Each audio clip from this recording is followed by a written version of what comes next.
mlo wa nchi za magharibi.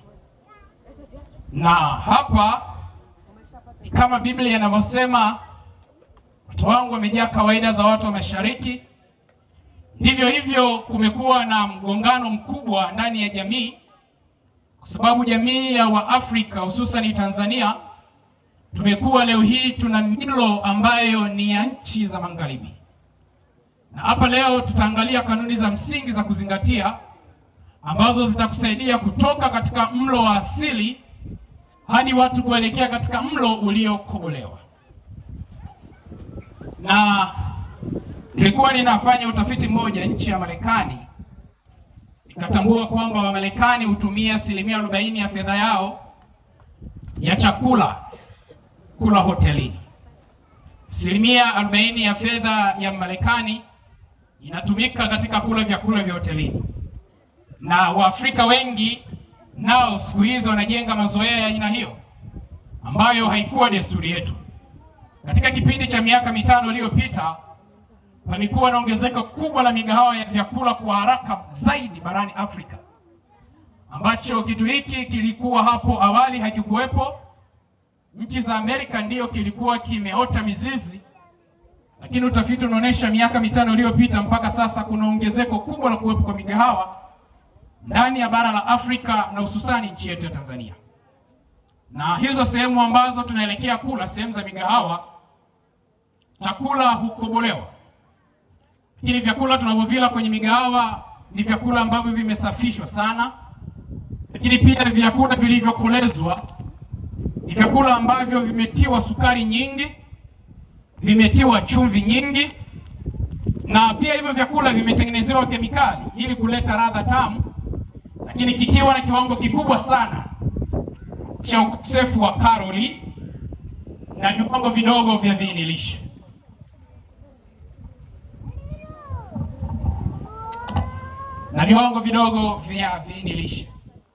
Na ndio uhalisia, ndugu zangu, tunaokula kwenye migahawa, hilo ni letu.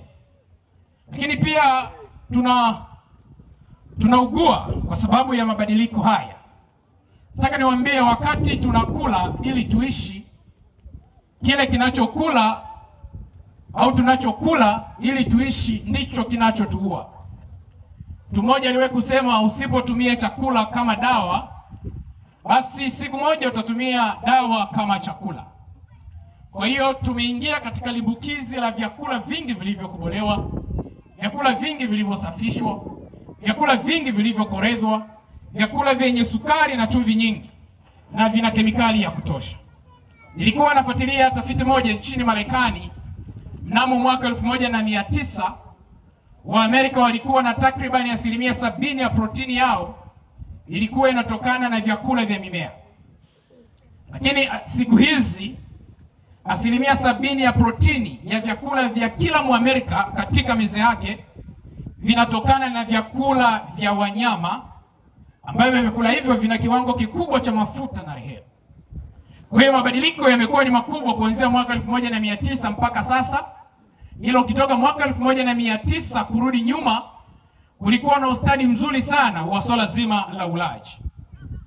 Kwa hiyo leo ukiangalia vyakula vingi vya Amerika havitokani tena na mazao ya mimea, bali vinatokana na mazao ya wanyama.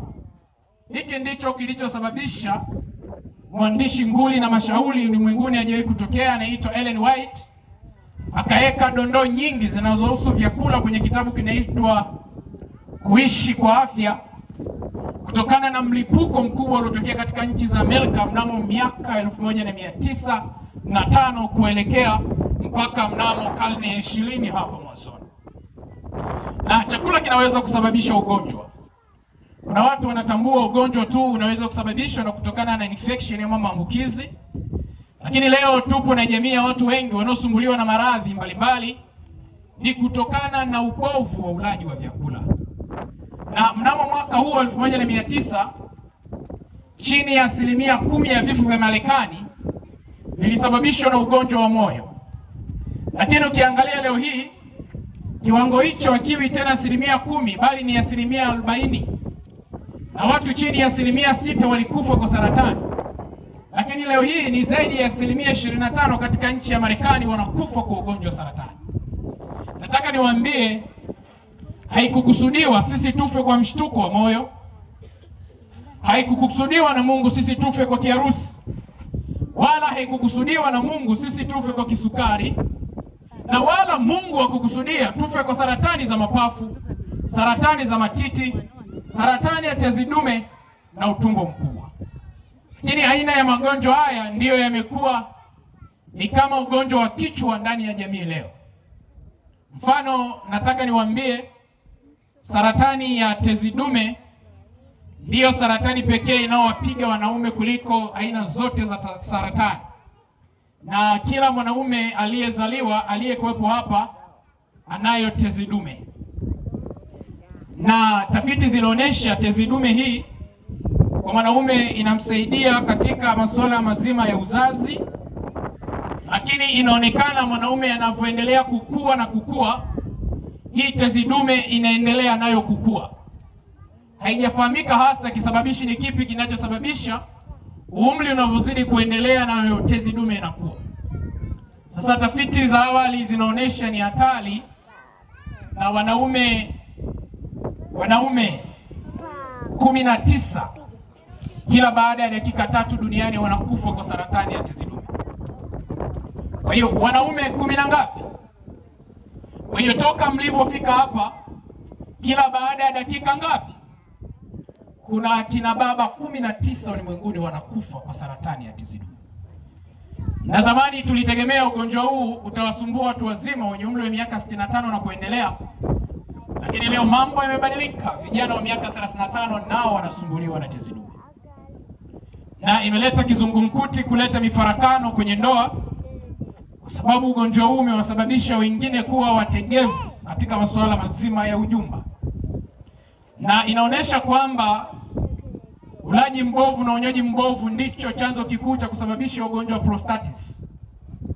Unywaji wa pombe kupindukia, uvutaji wa sigara na aina ya vilevi vingine, na kutozingatia lishe bora umesababisha afya ya uzazi ya wanaume wengi kudorora. Leo vijana wadogo wa miaka 28 nao wanasumbuka na kutafuta dawa za kuhimili na kujiweka sawa kwenye mambo mazima ya tendo la ndoa. Na matukio mengi zaidi ya ugonjwa wa moyo na kiharusi yalianza kuonekana baada ya vita ya kwanza ya dunia. Kabla ya vita ya kwanza ya dunia, haya magonjwa katika ulimwengu hayakuwahi kurekodiwa. Ila baada ya vita ya pili ya dunia, pamoja na ya kwanza ilivyoanza, haya magonjwa yaliingia. Na yalianza kuenea kwa kasi baada tu ya vita ya pili ya dunia. Wakati watu walipoweza kumudu milo iliyo na kiwango kikubwa cha vyakula vya nyama, na kipindi ambacho sekta ya vyakula vilivyokobolewa sana vyenye kalori nyingi lakini visivyokuwa na viinilishe. Kwa hiyo maradhi haya yamekuja kutokana tunakula vyakula ambavyo ni makapi, havina viinilishe. Na siku ya kwanza niliwadokezea namna gani inabidi uboreshe uandaaji wa unga, usitumie mahindi tu peke yake. Ndio maana nchi ya Marekani zao la mahindi linazalishwa kwa ajili ya kutumika na wanyama, sio zao la chakula. Lakini zao hili lilipiga kasi kuingia katika sehemu za nchi za Afrika baada ya kuonekana tumekumbwa na njaa na mahindi yanafaa kama chakula. Watu wazima tuliokuwepo hapa mtakubaliana na mimi, hasa mnaopatikana wa kanda ya Ziwa na hata Pwani, mahindi yameingia miaka ya 80 tu hapa. Kabla ya hapo ugali wetu tulikuwa tunaula hapa, tulikuwa tunatumia mtama mwekundu tukichanganya na muogo, ama tunaula muogo, na ndicho chakula chenye afya. Kwa hiyo cognitive ability, uwezo mdogo wa kufikiri, unachangiwa sana na ulaji tunaotumia, kwa sababu baadhi ya vyakula havina viinilishe. Mfano niliwadokezea, na ninatamani niwaambie leo kwa wingi wenu, napoenda kuandaa vyakula hususan ugali, changanyisha nafaka kadhaa kutengeneza unga wa ugali. Ila kanda ya kwetu huku Pwani, almost wengi tunatumia chakula kilichosafishwa, hasa ugali mweupe kama karatasi, ukiwa umekosa viinilishe vyote. Na mahindi yenyewe yana ukosefu, ama tunasema yana laana ya kukosa vitamini nyingi sana. Kwa hiyo jitahidi kutengeneza.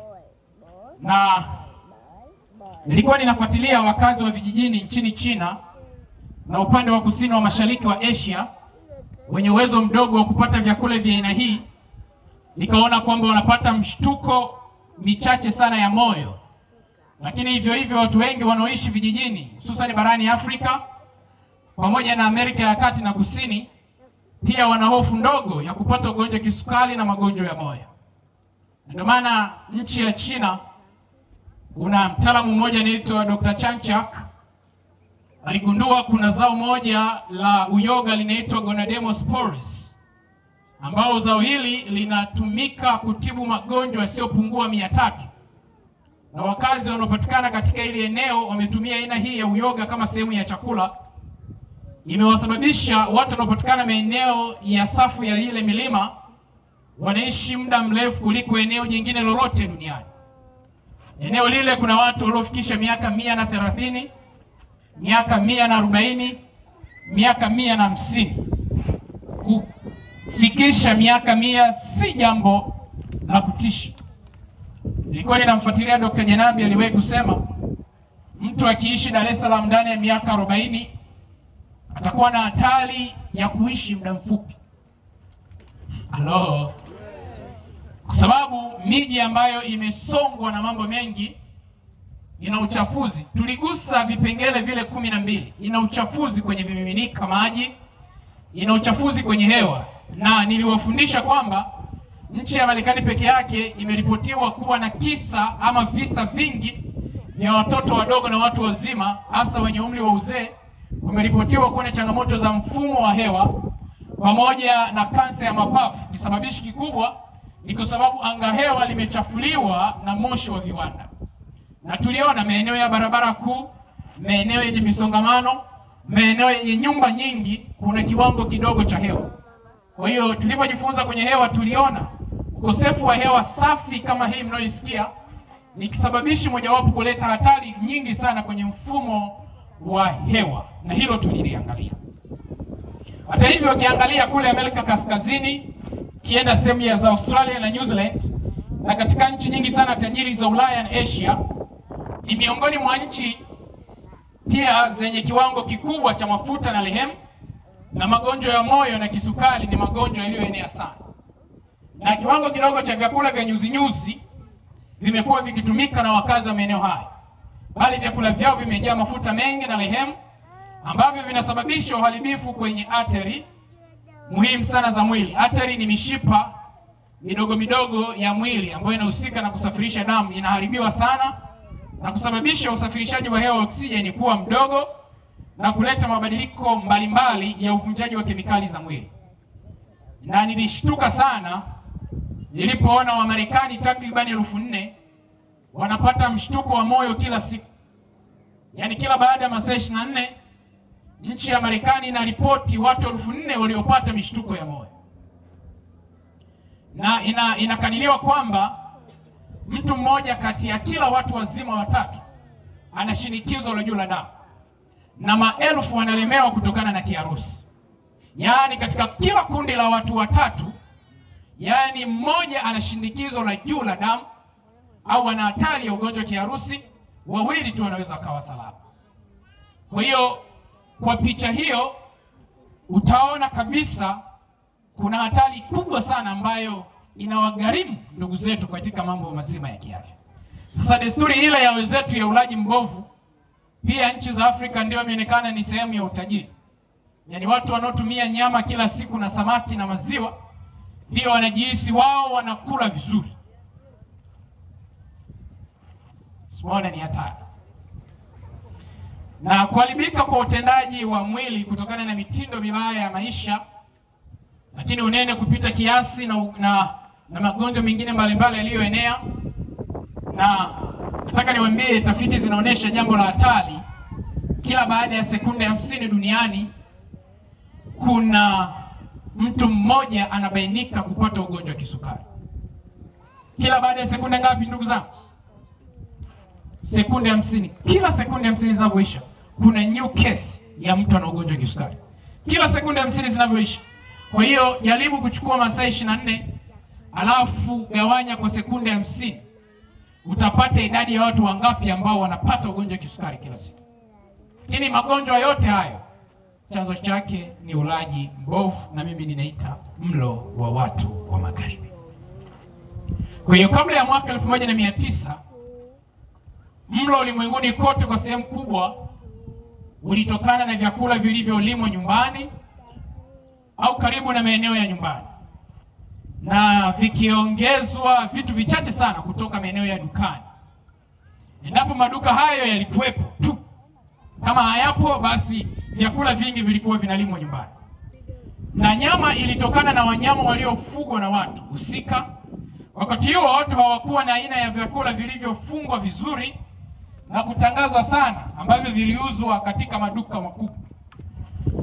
Na hali hii imepiga kasi sana leo, na ninaongea na mtu hapa ambaye kila kitu ananunua, na ni kweli. Unga unanunua, kila kitu tunanunua. Hatuna vyanzo, hatuna vipande vya ardhi vya kutuzalishia wenyewe, na hii inatokana na sababu nyingi, kutokana na mabadiliko ya uchumi, lakini pia kutokana na watu kuhamia kutoka maeneo ya vijijini kuja mijini. Hali inabadilika. Sasa nina tafiti moja nataka nikuoneshe, uone hatari ambayo inawakumba ndugu zetu wa Amerika wanaoishi kule Amerika na Waamerika wanaoishi Tanzania, na matunda yao yalikuwa yakilimwa. Walikula mchele waliolima wenyewe, walikula mahindi waliolima wenyewe, walikula maharage waliolima wenyewe, walikula viazi vitamu, walikula magimbi na mboga zingine pamoja na matunda yao ambao waliyazalisha wenyewe. Kwa hiyo elimu ya magharibi, lakini kazi za ofisi na kuhamia mijini vinabadilisha yote haya.